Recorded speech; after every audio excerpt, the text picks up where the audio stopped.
Hey everyone, welcome to the weekend edition of The Bullet for June the 18th, 2012. I'm 10 years behind the times, 2022. My name is Paul Lathrop. I'm the Deputy Director of New Media for the Second Amendment Foundation.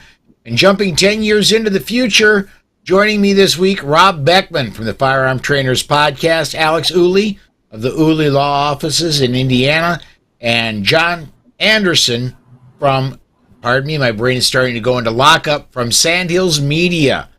Gentlemen, thanks for coming along today to discuss the stories of the week. Yeah, great to be with you, Paul. Yeah, you bet. Let's as I get social media finished, because Facebook for some reason will not let me look up social media until we actually are live, so it creates a little bit of a delay. But first story, I think the major story for Second Amendment news this week actually is something that did not happen. We did not get the opinion on New York State Rifle and Pistol Association versus Bruin out of the Supreme Court this past week. There are two release dates this coming week. On Tuesday and on Thursday, they're going to be releasing decisions from the Supreme Court, and I believe they have 19 decisions left, and they've got 3 days scheduled to release. They have Tuesday, Thursday, and then the following Monday, the last day of June, that they're going to be releasing decisions. Alex, if you don't mind, I'm going to start with you, being the lawyer in the group here. Is there any tea leaves? Is there anything to read into the fact that they're not releasing it? Could it be that they're doing a major shakeup like what we're hearing in the abortion case, and they're just holding it, or is this just they're holding it because they're holding it? I think it's difficult to read into the tea leaves too much here. Obviously, we've been waiting patiently for this decision for quite some time. I don't know if it's that they are modifying the opinion in some way, or if some of the justices have changed their opinion. But I suspect it's just that they're holding the opinion. I suspect it's been done for quite some time, and they're just waiting to release it. Hopefully, we hear that opinion next week. And it's interesting because, well, first of all, for those who don't know, I'm sure most of the listeners know what the case is about, but it's about the May issue licensing regime that New York has, and the need to show a special need to carry or to have a license to carry a firearm. And the case is challenging this law in New York that makes you show a special need to obtain a license to carry a handgun. And I think that the law is clearly unconstitutional. You shouldn't have to ask for permission to exercise a right that you already had. The Second Amendment, as we know, simply recognizes a pre-existing right, a natural right to self-defense. And you shouldn't have to ask the government to have that back and to pay a fee. Now, a lot of states make you get a license still. Obviously, there's been a movement toward constitutional carry, but New York's is especially egregious because not only do they require a license, they make you show this special need on top of that, which is more than just a general need for self-defense. You have to show something above and beyond that. And of course, whether or not you get the license is up to the whims of a bureaucrat in New York. So I think this law is clearly unconstitutional. And it will be interesting to see what the Supreme Court says about this law, and what in particular the Supreme Court says about how we should look at challenges to restrictions on the Second Amendment. So what level of scrutiny should apply, whether we should apply any level of scrutiny in terms of interest balancing, or whether we should simply look at the history and tradition of the Second Amendment to determine what laws may or may not be appropriate. I think that will give us a lot of guiding principles in terms of how to look at a lot of this proposed legislation that's being discussed in Congress right now. Okay. Rob or John, do either of you want to weigh in? Yeah, I'm not as good as Alex is on the legal side of things. My worry is kind of more along the lines of seeing the Supreme Court get caught up in the politics behind it. The leak draft about the abortion decision was kind of disturbing that they, before it was officially released. And that could just drag the whole court into a quagmire of political dealings. Of this time it's the Democrats, next time it could be the Republicans, and for a democracy to really function properly, I really think the Supreme Court needs to be independent and not bow to the political whims, but to go along and say, okay, this is what's in the Constitution. This is legal. This isn't legal. And if something's got to change, there are appropriate ways to change laws or change the Constitution through amendments. All right, John, you wanna chime in, bud? Well, I do, and this is just more general because I don't have any kind of law background. But just yesterday, I was listening to an older conversation, an interview with Dr. John Lott, and he was discussing specifically Chicago. They were looking at the number of people who were granted permission to be able to carry concealed in Chicago and who they were, and the overwhelming majority are white folks from affluent neighborhoods, rich white people. That's who typically gets granted their concealed carry permits in Chicago. There's no reason to believe that New York is going to be any different, especially New York City specifically.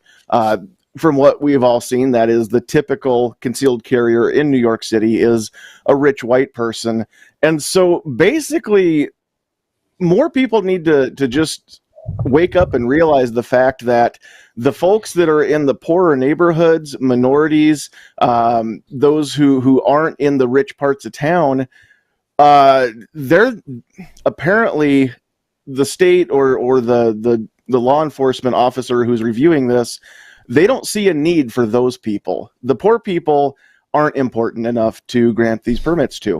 And just a comment overall, I mean, that's something that we need to be saying more of, because as that becomes more and more of the conversation, then of course the social justice warrior campaigners will hopefully help take up the mantle as well.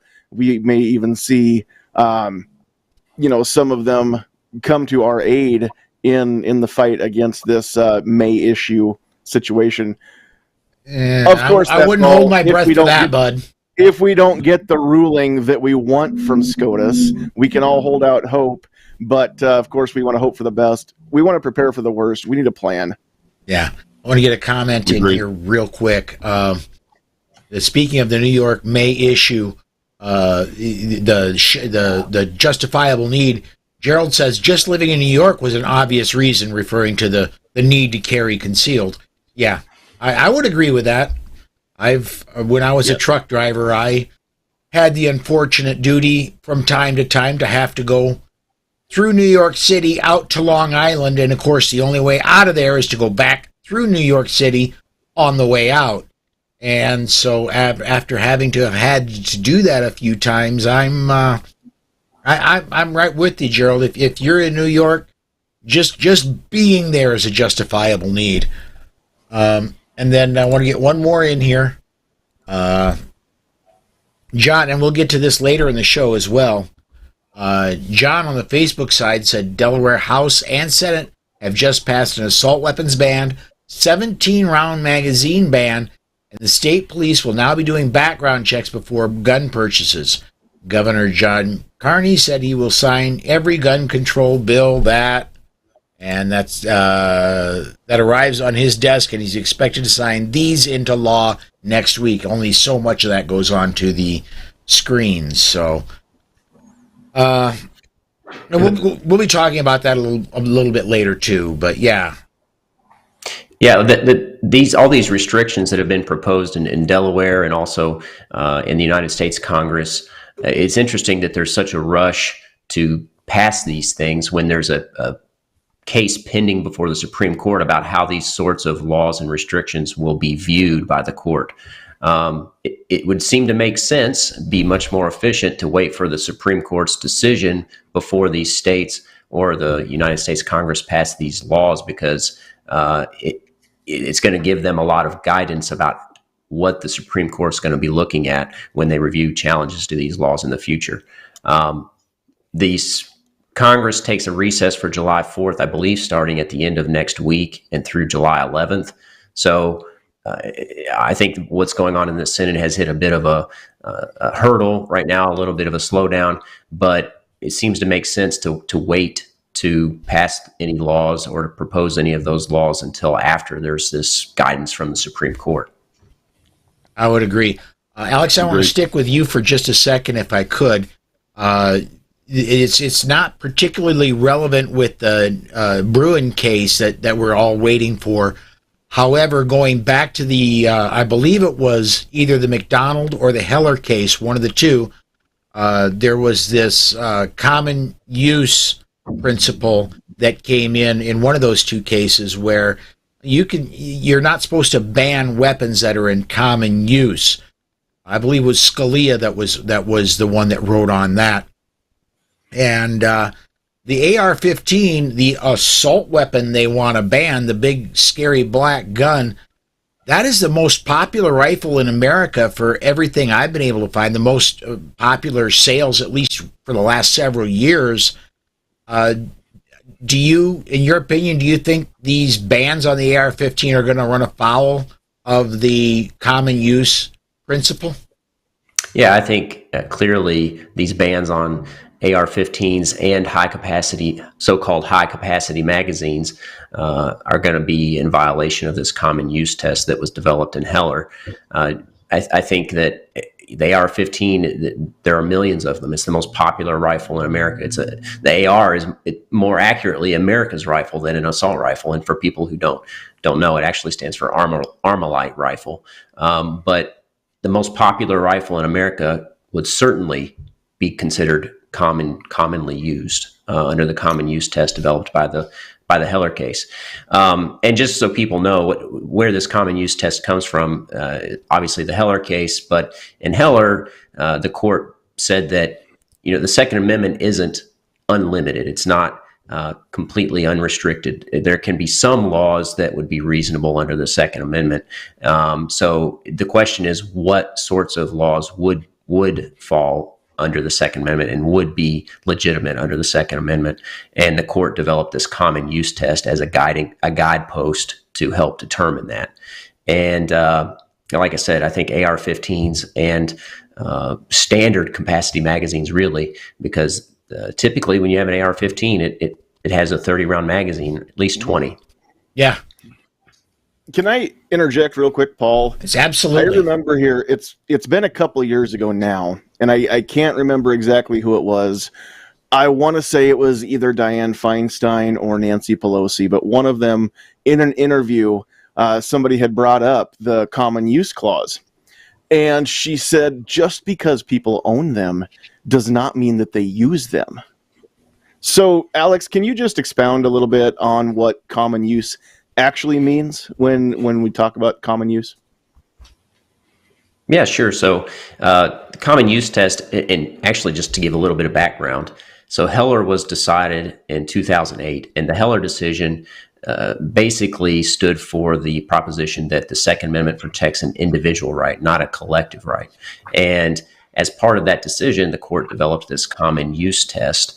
And to be in use doesn't mean necessarily that you're going out and shooting it every weekend, or that you're carrying it on your body when you're going around your daily life, but simply having it in the home for self-defense of yourself and of your family is using the firearm. I mean, it's there for a purpose, and you're using it for that purpose, even if you're simply storing it by your bedside or in a safe where you have easy access to it for self-defense. So simply to say that you have one, you own one, but you don't use it on a regular basis, I think is simply absurd and a straw man to help get around this common use test. Thank you. Absolutely. Yeah. I want to move on to our next story because we've already burned up a quarter of our time just on this. Our next story that I have, gun control stalled in the Senate after, and let's face it, Sunday and Monday of last week, there was a frenzy in the press that, oh my gosh, there's been an agreement. Democrats found 10 senators, 4 of which are not running for their seats again. They're abandoning their seats, retiring, or just going away, whatever. 6 that are not up for re-election this year, that are up for 5 of those 6 are not up for re-election until 2026. I'm guessing they are hoping that the voters do not remember this in 2026. But they found some senators that either were not up for re-election this year or were not up for re-election for several years to go into a framework of what we're going to talk about for a common, for common sense restrictions going forward. And there was this big splash last weekend, Sunday and Monday, and then nothing. Everything is stalled in the Senate right now. The House passed this dream of a gun grabbers bill. It got to the Senate. Nothing has happened with it. And the Senate, as of when I checked this morning, has gotten nothing done with their version. I think a lot of the reason, guys, I'm going to put this up and block some of us out a little bit. A lot of the reason is people have been calling the U.S. Capitol switchboard. I encouraged it Monday, Tuesday, and Wednesday before I took Thursday and Friday off because of illness. But a lot of broadcasters have been begging people to call 202-224-3121, and I think that's working. What do you guys think? I think it definitely makes a big difference, to say the least. People calling in and expressing their displeasure with Congress is one of the great hallmarks of democracy. And when you really go along, look at the framework and what they're proposing, almost 99% of it wouldn't have made a single bit of difference with the Buffalo shooting or the Uvalde shooting. And that's one of the most frustrating things with the politics that we have today is when something happens, people don't go along and say, this takes care of this problem. This takes care of that problem. They go along and go back to, okay, what do we want done today? And we can use this tragedy for, because I think in both those cases, there is some definite mental health services that have to be looked at how, teenagers, when they're juveniles and they switch over to adults, how those mental health services follow them, and does it follow onto the NICS background check, and those types of issues that have to be really investigated more. That the banning ARs, the putting capacity limit on magazines, none of that is going to change a single thing if they don't go along and address the mental health side of things and reporting the background information to NICS. Yeah. I agree. I think politicians, maybe there are some who are pure-hearted and are doing their job for the right reasons, but I think so many simply want to maintain power. And if they know that they're going to get voted out if they are taking a position in support of gun control, then they may change their position. So I think it's important, and one of the best ways to change their position is to call, because that is one of the most direct ways for them to know what their voter base cares about. And for these 4 Republicans that are in support of the gun control framework that we've heard about in the media, I'd just like to say their names: Richard Burr, Republican, North Carolina; Pat Toomey, Republican, Pennsylvania; Rob Portman, Republican, Ohio; Roy Blunt, Republican, Missouri. These are folks who are about to retire and have supported this gun control framework. So I think that maybe goes to show you what they really think about firearms and your right to self-defense. If they're taking positions like this shortly before retirement. So I don't know that you can affect them so much because they're going to retire, but certainly call and let politicians know that you intend to hold their feet to the fire on these issues. Well, and it's even more important in those seats where they are about to vacate, because if we can get Americans to start calling now and realize they have a vested interest in these Senate races, these House races, then as these seats come up and other people are running, then they will be more likely to reach out to these candidates and find out where they stand. And then once somebody gets elected into that seat, then they already have established some rapport with that person. And if that person decides that they want to vote contrary to what they ran on, then these voters need to use that rapport and still call that person up and say, hey, this is not what you promised you were going to do. What's going on here? And yeah, the number one fear that most of these politicians have is not getting reelected. The number two fear is losing the support of their constituency, because that leads to number one. Well, I would also add one small point to it. Even if they are gun control politicians, calling them up, educating them so that they understand what kind of implications this would have to you or me, to somebody who lives in rural America versus somebody who lives in urban America, can be a great way of doing it. Maybe they'll think twice before they cast their vote, even if they're not pro-gun right now. At least educate. I'll steal that from the DC Project. We want to be educated versus legislate. Amen. Absolutely. I want to throw one more thing here. I talked about this a little bit when I was on your show, John, on Thursday evening. One thing that in your home state will help you out tremendously is get involved with politicians' careers early. If you see a politician, they're saying the right things, they're doing the right things, help them get elected.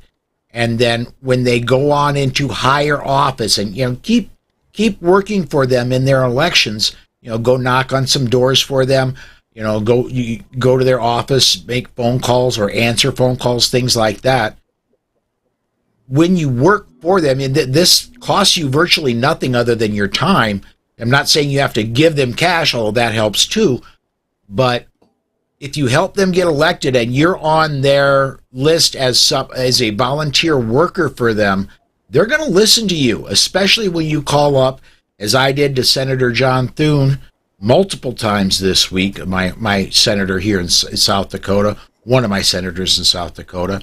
They're going to listen to you when you call and say, I want you to work your tail off to stop this. And I've done that not only with Senator Thune, I've done that. Kristi Noem, I worked on her campaign when she was running for House for the first time. I've done that with several politicians in South Dakota going back years and years and years when they were not so big, and now that they're bigger names in South Dakota, I sometimes get ears where a normal citizen might not.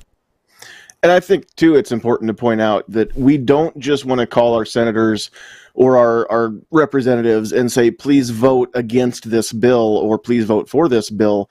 I think it's important that if you've got a senator who's very, very strong in support of the rights of gun owners, that you still call that senator and say, Senator, I expect that you're going to vote this way, but I would sure appreciate your help convincing your colleagues. Please reach out to them. Please influence them in whatever way you can to raise awareness, because I know you get it, Senator, but a lot of your colleagues don't get it. So please help educate them too. Absolutely. Yeah, I think that's a great point, John. And Paul, back to your point too about getting involved early. I think it's important to get involved at the state and local level, certainly, because you have a lot more influence at the state and local level than you do at the national level.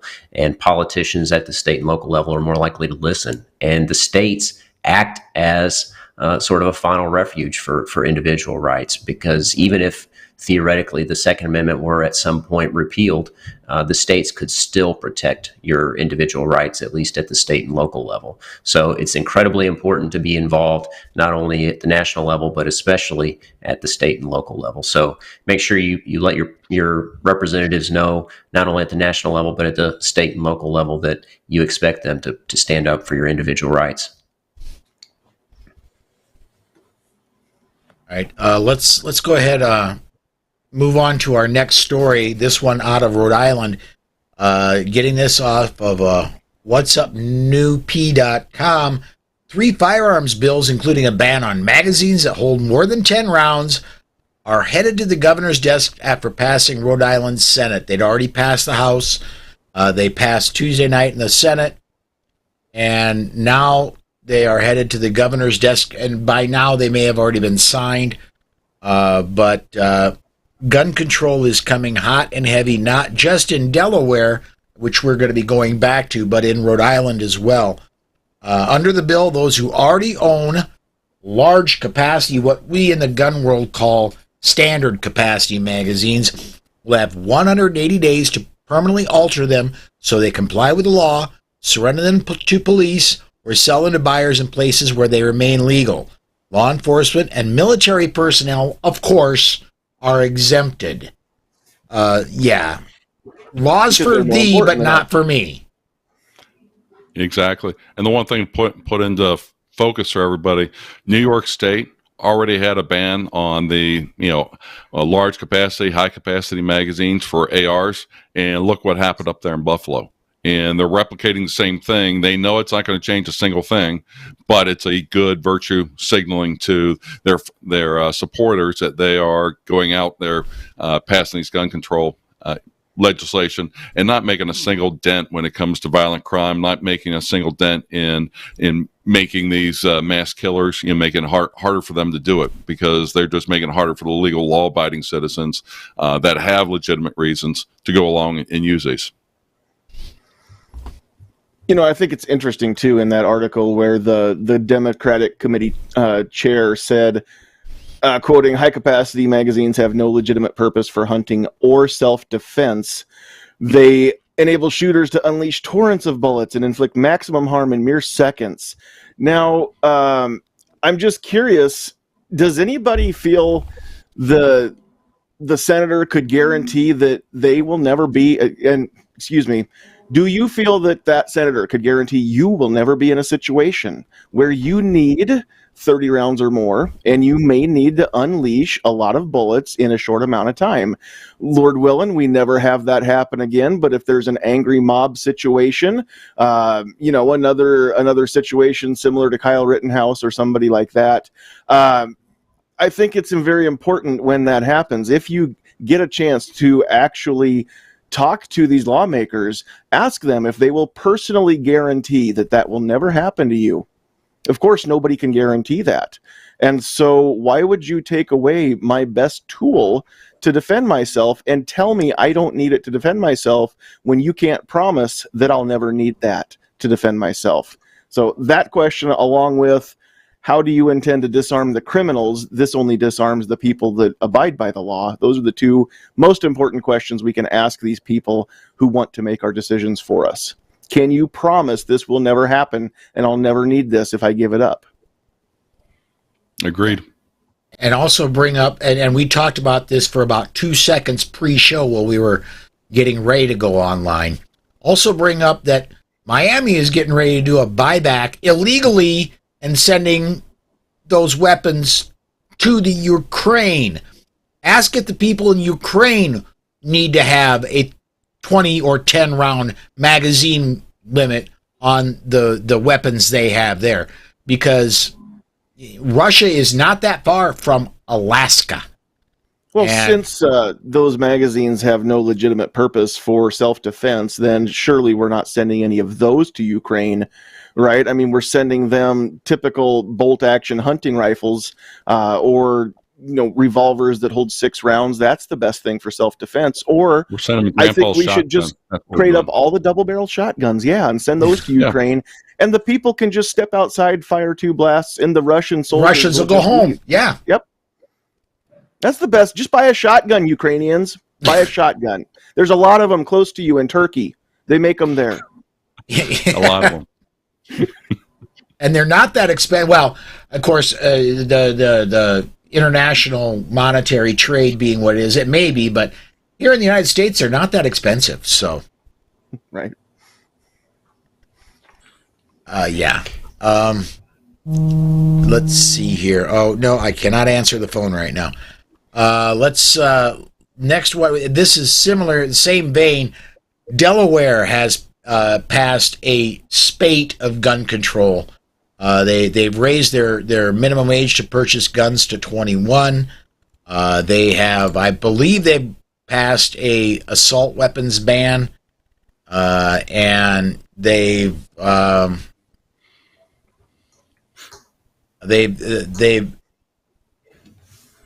Senate Bill 8 amends Delaware's machine gun ban to ban machine gun conversion parts that have already banned under federal law without proper ATF registration.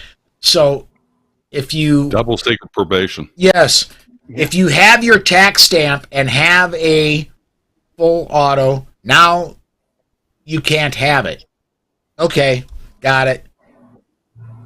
And it also, Senate Bill 302, outlaws straw purchasing. Okay. Good.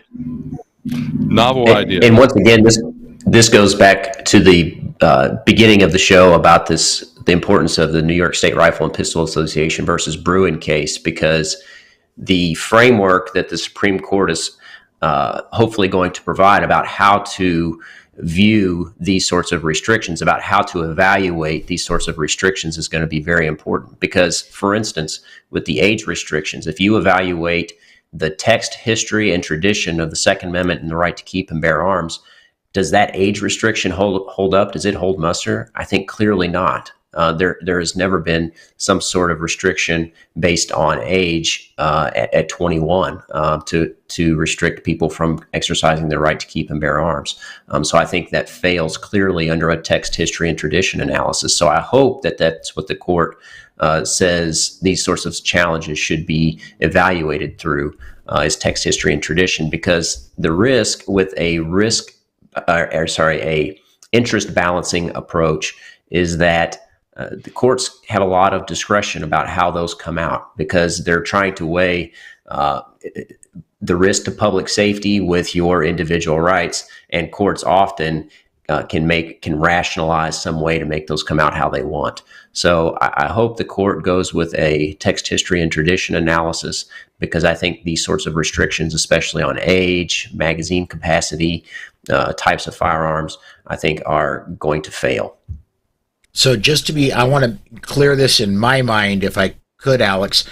It goes from intermediate scrutiny being not so good, strict scrutiny being better, and text, history, and tradition being the best level of that we could hope of out of the decision from the Supreme Court. Is that correct?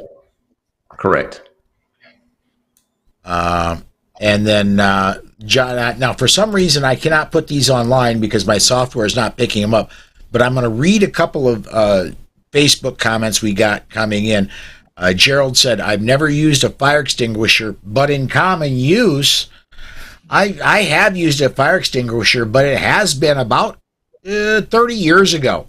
So, But you still have one, right? Actually, I have several, because I'm somewhat of a, shall we say, haphazard cook. So, Are they small, or are they a high capacity ones, Paul? Oh no, the one in the kitchen is, it's a fully semi-auto. Okay. Yes. The only thing it doesn't have is a shoulder thing that goes up. And then John says the 21 age restriction bill has been placed on hold in Dover. So we were going to be getting back to the we'll be getting to the Dover here in just a little bit, because that was actually in there. But I want to get one that this kind of really burns. I'm going to jump around here a little bit, guys. This is not in order. This one really burns me. The libertarian part of me says, so what? But there's a Thousand Oaks, California, and Thousand Oaks, for those of you who are not from Thousand Oaks, is just north and a little bit west of LA. It's near the coast.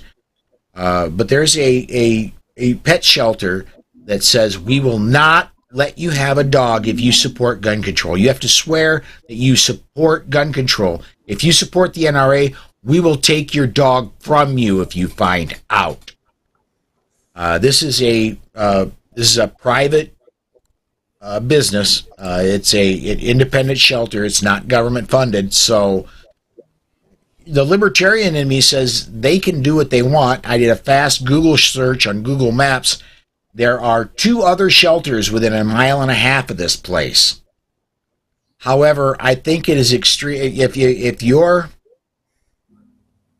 your goal is to save pets, then limiting the people you can give these pets to, I certainly hope this is a non-kill shelter is all I can say to that.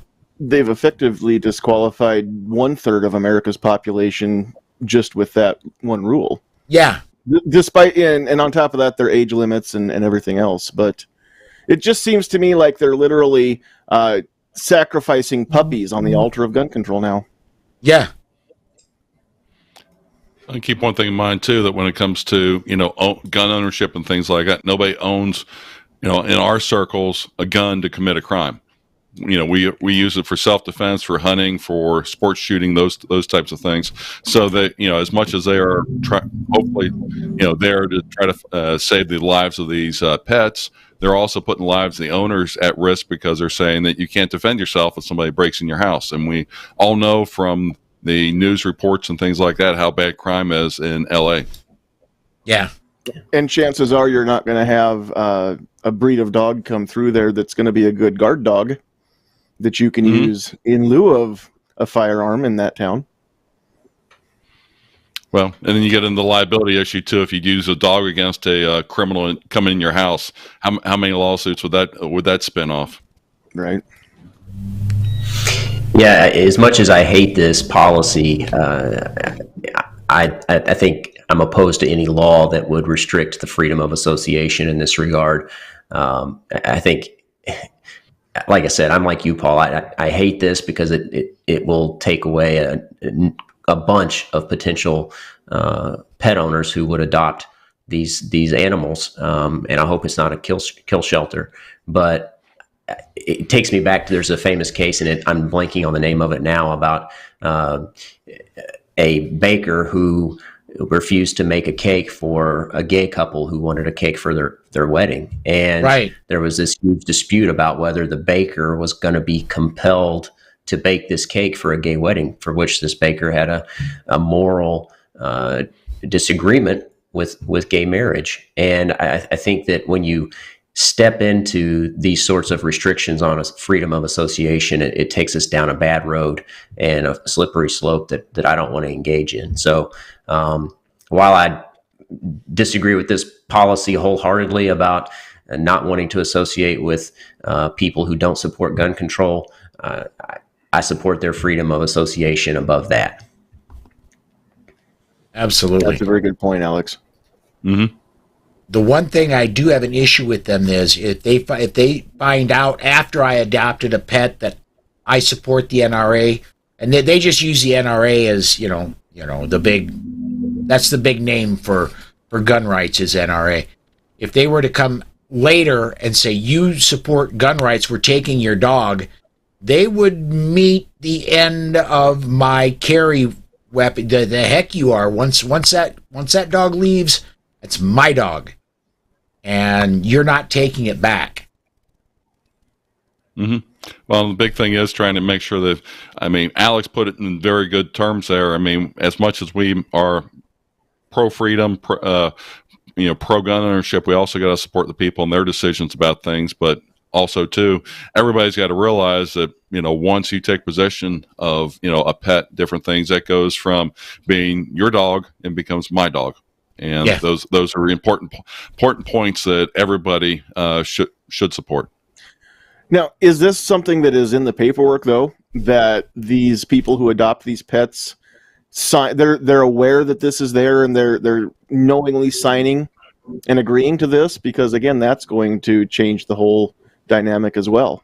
Yeah, the story says that in order to get a pet there, you have to fill out a questionnaire, and part of that is, do you support gun rights or gun control, I believe. And so, yeah, it's part of the paperwork you go through to get a pet from there, which, I would not, I'm going to be honest, and I would look for somewhere else if I were newly going to adopt a dog. But if I had adopted a dog previously, before they brought this policy in, And now they decide to go looking through their people that had adopted dogs and go get back dogs that belong to gun control people, gun rights people. Yeah, you're not getting my dog back. Yeah, that's the single best part of a free market is I don't want to deal with you. I'll find somebody else to deal with. Amen. And that's the way it needs to be.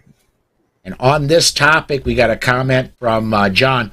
The pet shelters in Philly and Baltimore are overflowing with pit bulls. Susan and I do have a pit bull mix. And I will tell you this, it's not the dog, it's the owner. Any dog you have, if you train it from a young age and it's treated right and you love the dog, you do not train the dog to attack, you train the dog properly, any dog is a very good dog. Pit bulls are somewhat territorial. You've got to take care with them. We do not let Dude, which is his real name from the time he was a puppy, was Little Dude. We just dropped Little once he got to 100 pounds. But we don't let Dude around strangers a lot. We introduce him slowly. So you just got to be careful. I wonder if Philly and Baltimore have ordinances saying that you can't own a bully breed like so many cities do. Could very well be. I mean, that could explain the overflow, the increased population of those breeds in the shelters because they get taken away because you can't have one there. And Paul, I kind of agree with you. I hate it for pit bulls and German shepherds and Rottweilers and dogs like those because they're kind of like the assault weapons of the dog world, right? Yes. I mean, they get the bad rap that it's mostly about the person who owns it and whether they're responsible dog owners or gun owners. And, so unfortunately there are lots of situations like apparently exist in Philly and in Baltimore. Yeah, and just like the black rifles, only a small percent of owners of those breeds use those dogs as assault dogs. Everybody else that has one has it for defense. Well, mine aren't even for defense. Or some other purpose. Mine are alarms. That's all they are. Their job is to be an alarm. We don't own black rifles for assaulting, and those that own guard dogs don't own them for assaulting people either.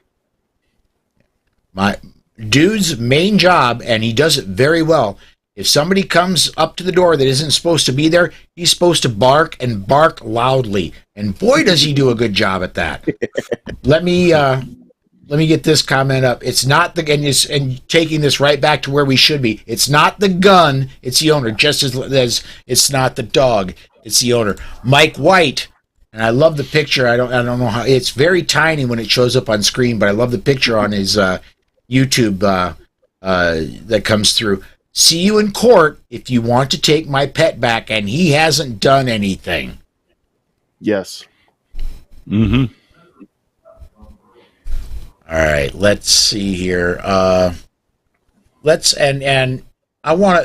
swing again. We're going to swing off because we're now 15 minutes left of the time we have.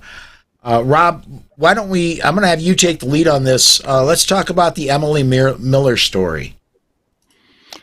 Yes, the Emily Miller story is very interesting because she's been going along and investigating the props that were used at the President Biden's press conference the other week, talking about ghost guns and how easy they are to make and such. And she asked a very, very simple question to the ATF and the Secret Service. Where did these guns or parts come from? Because were they confiscated from somebody? Were they surrendered by somebody? Or did the ATF actually go out and purchase these to make it look, the way they wanted to at the White House? And that's where she's been getting a whole lot of political gobbledygook. And the latest update that she's gotten is that the ATF from time to time makes purchases for their gun library. so they can go along and show agents what things look like, compare guns to known guns, those types of things. And she still hasn't been able to get a straight answer whether or not these guns were purchased for a political display or whether they were actually, owned by the ATF prior to all that and just taken out of storage. And right now it's kind of looking with the way they're tiptoeing around answering the questions that they purchased these for the simple reason of going along and put on a political display there at the White House with President Biden. And up until a few weeks ago when I had to delete them to save room on my hard drive, because believe it or not, creating, there's an hour on Saturday and then a half an hour Monday through Friday. So there's 3.5 hours of video. That takes up a lot of hard drive space. I have to occasionally, about every 2 months, I have to go through and delete most of the video files that I have on my computer. But I had that entire press conference that was held on the lawn of the White House until a short while ago. I had it right here on the hard drive, and I could have played it by pushing a few buttons. But at the time of that press conference, before then, ghost guns, which these were banned in D.C. You couldn't buy them, you couldn't transport them, you couldn't do anything like that. And so a law was broken to get those onto the lawn of the White House. Definitely, all for political purposes. Yeah, and it's no shock that the ATF and White House are just giving Emily just the runaround on that. We see that time and time again. The end justifies the means to so many people that are on that side of the argument. I'm willing to sacrifice not having these dogs get adopted because I want to prove the point, or I'm willing to sacrifice the safety of the people who can't afford the permitting for a concealed carry permit just to prove the point that they don't need one. We see that all the time. It's so Machiavellian. I want to say it was, and my brain isn't pulling it up, so if I'm wrong, please forgive me. This has been a few years ago.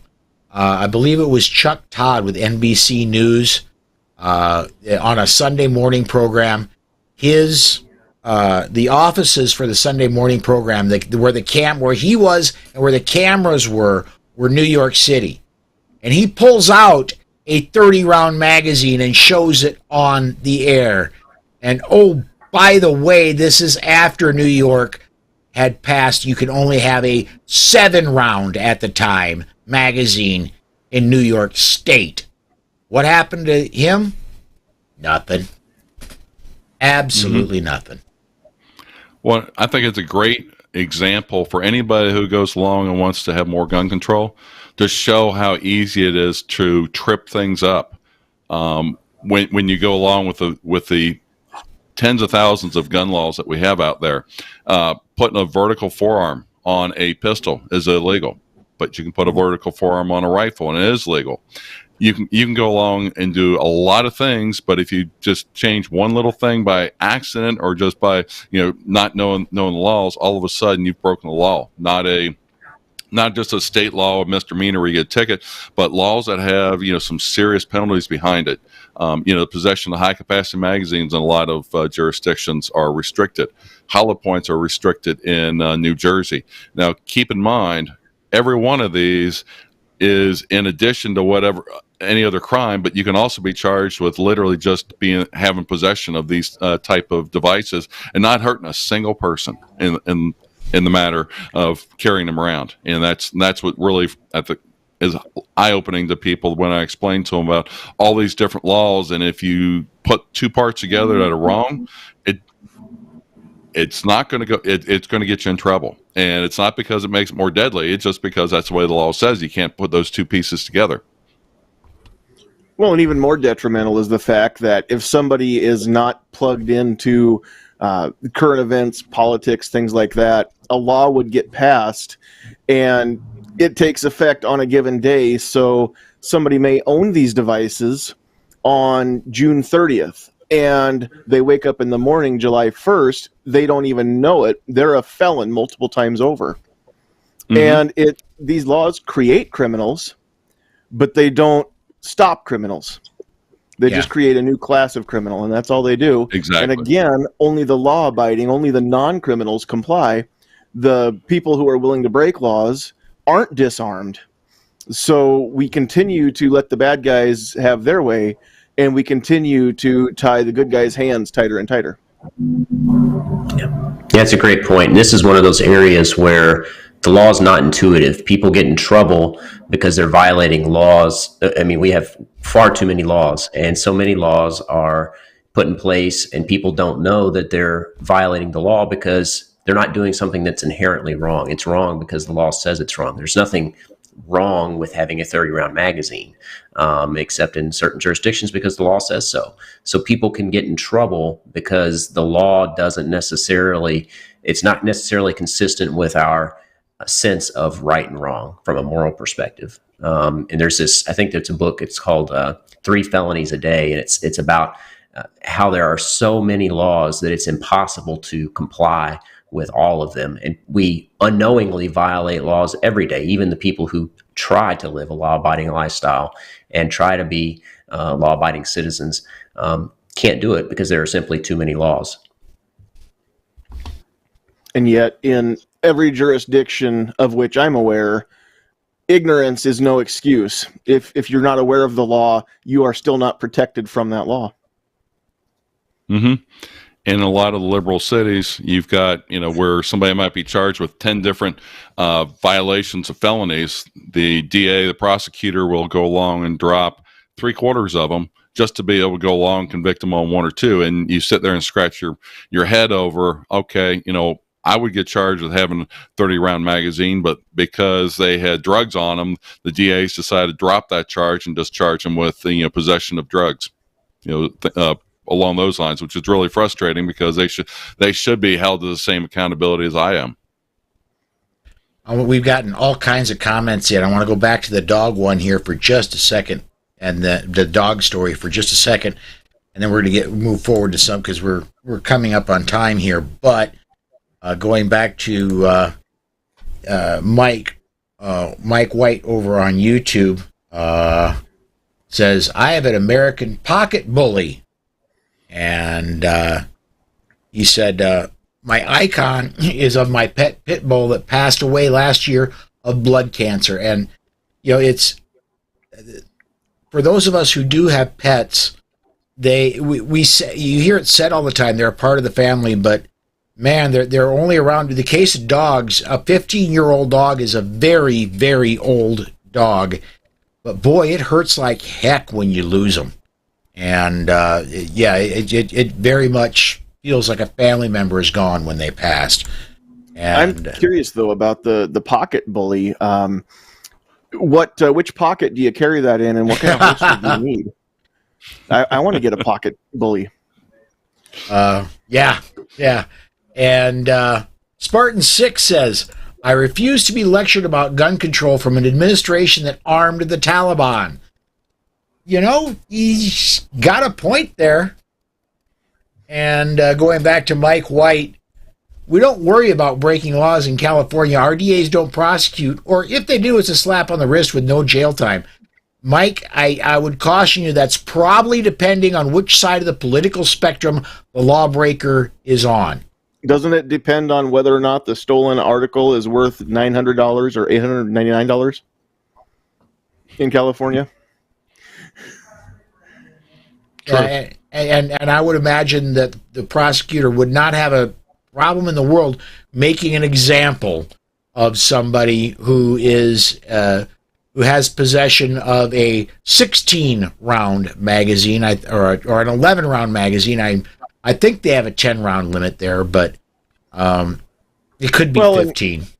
To go back to Rob's point about the possessing a magazine and drugs, we're soon going to see the drug charge get dropped and the possession of the 30-round magazine be the one that they stick you with, because we see drugs getting decriminalized all over the place, depending on what drug it is, where owning a magazine becomes criminal in more and more places. So pretty soon that example is going to get flipped upside down. Exactly. And to Alex's point, it's not morally wrong to have a high capacity magazine. It's just legally, unlawful. And that's where it's not intuitive, and you scratch your head to where you'll literally say, okay, how can this be legal that, somebody takes it, they could overdose.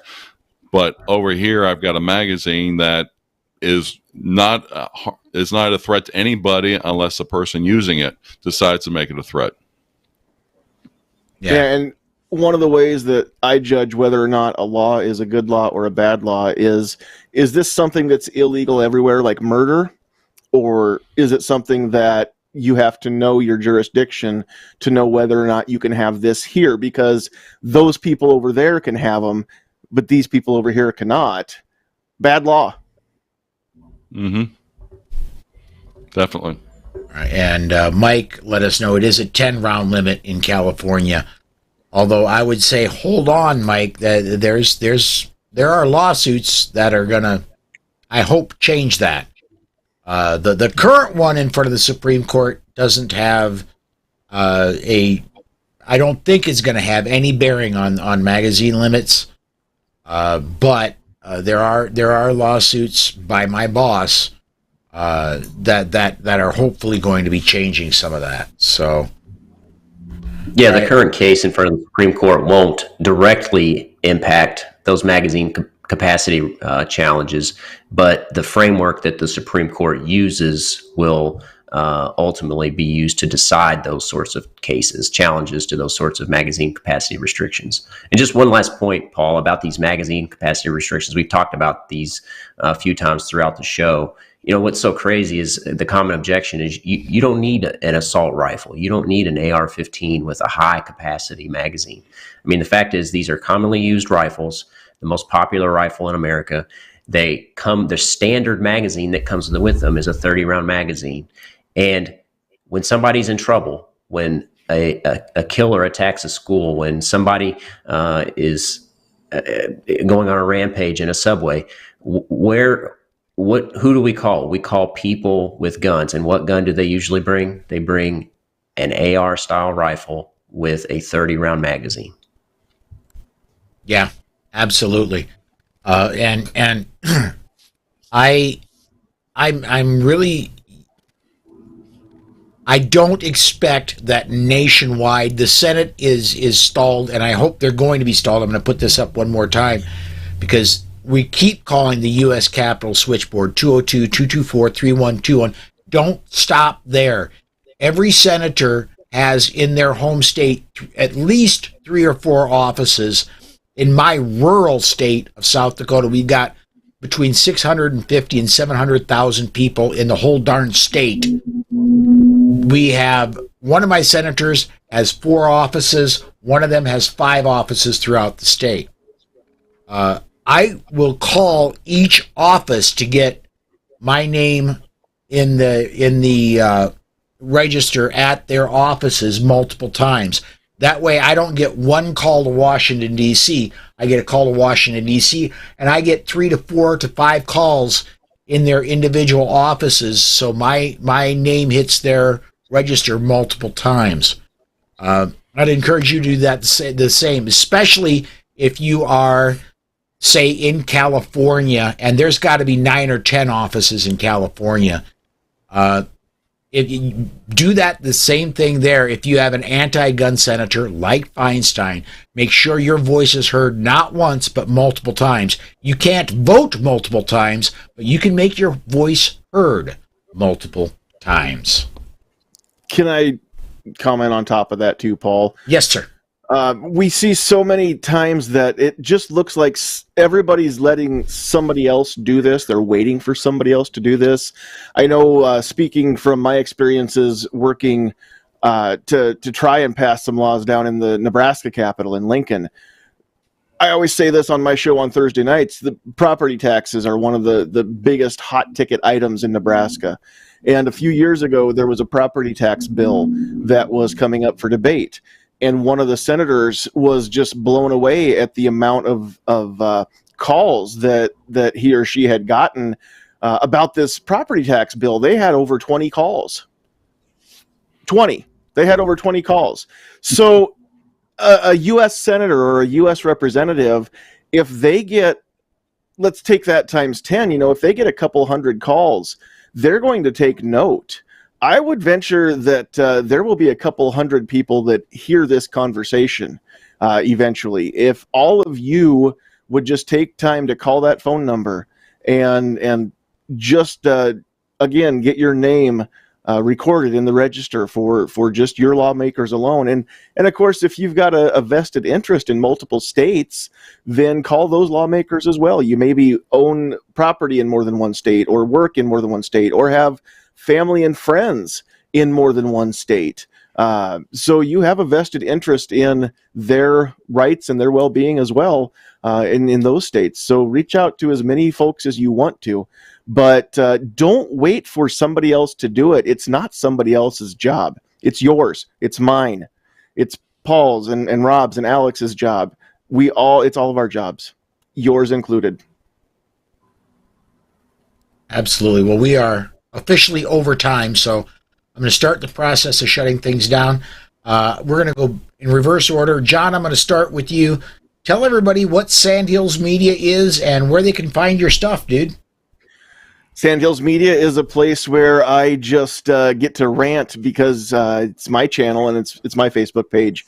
If you're following me on Facebook, you get to see some of the fun posts that I make that occasionally get me thrown into Facebook jail. If you're following on Facebook or YouTube under Sandhills Media, then you get to watch us every Thursday night at 8 o'clock on the Get Off My Lawn podcast. I would encourage all of you to come check us out Thursdays, 8 o'clock Central Time. It's always fun. I try to make it informative, but also watchable. And we try not to make these about something that happened last night and next week nobody will care. So you can go back and watch the whole playlist, and there should be something that you're going to get out of all of those episodes as well. All right. Alex, you don't have your own media, but is there anything you'd like to plug, any place you've appeared or anything like that you'd like to talk about on our way out? I was recently on the Firearms Trainers Podcast with Rob, actually, which just released a few days ago. So if people are interested in a discussion about constitutional carry, particularly from a firearms trainer's perspective, you can check that out. That was released 4 days ago, I guess. And Indiana, actually, for people who don't know, passed constitutional carry this year. That takes effect in Indiana July 1st. So we're excited about that. There's actually a celebration going on today for the passage of that. And, there were some folks, some Republicans who really helped get that passed this year in the Senate in particular. So we're happy that got passed, and hope a lot of other states follow suit. We've got half the states and over half the population now, the United States, that live in constitutional carry jurisdictions. So that's exciting. That's a good trend, despite all this bad news about gun control in the national media. There is some good news, and it's largely due to people calling the representatives at the state and local level and letting them know that they expect them to protect their individual rights. So I hope that people keep up those grassroots efforts, especially through the midterms here this fall, and get some pro-freedom politicians into Congress, and hopefully we can keep fighting the fight. Very cool. And Rob, what have you been up to, man? Well, Monday, Ohio just our constitutional carry, permitless carry, just went into effect. And as Alex talked about, in recognition for that, I did a podcast with him talking about constitutional carry and what people need to know about it, because a lot of it isn't intuitive. A lot of it can get tripped up, and we want to make sure people know what's happening. Some recent topics we've had. I've had Sarah Albrecht on talking from Hold My Guns right around shortly after the Uvalde shooting. And one of the things trying to get the word out about is if people are having mental problems, especially gun owners, give them resources on what they can do to overcome those, because we've all had those relationship problems, financial problems, medical problems that kind of push us mentally to the edge. But we want to make sure people have those resources out there so they can go along and not lose their gun rights, but be able to go along and maintain their ownership but at the same time do it in a safe way and promote those. And one last thing I'd like to plug on June 28th, I'm going to be in Aurora, Indiana, and we're going to be doing a constitutional carry, permitless carry overview for everybody. It's going to be an abbreviated concealed carry type of class. So we're going to be talking about what it is, what it isn't, and then how you should interact with police, where some of the carry zones, some of the things you need to know about, because it's not intuitive, and want people to be able to know what's going to be going on if they do get stopped by police, how to interact in a positive way, and be able to exercise their rights. But that will be 7 o'clock on Tuesday, June 28th at the Aurora Civic Center. All right, very cool. On my end, I'm going to ask everybody, please do come join me Monday through Friday next week. We're going to be doing the double at 5 p.m. Central Time.